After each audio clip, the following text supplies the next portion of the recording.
Kau ibu-ibu muda lain kayak enggak kau dulu ya.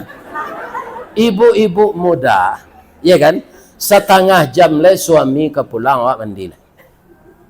Pakai ketiak Rexona. Badan dia gehem body. Ya kan? Pakai baju nama rahasia. Sikit rambut, gigi gosok. Ya kan? Iko suami pulang badan bapaluh gigi balado. Baun-baun musang takajui. Maka betahnya di rumah. Ya kan? Awak lah barasih tu bu, dijanjangnya lebih tu mah. Dia rumah orang rumah dia. Nyunanya ke rumah, ya kan? Bibi awak lah sirah. Ya kan? Mukulah baba. Awak senyum tu. Dah. Udah para lu jambo dulu atau ke minum kopi je. Ditawaran diri awak kayaknya. Literal nggak dikelihat muda tu. Jadi padianya meminta dulu.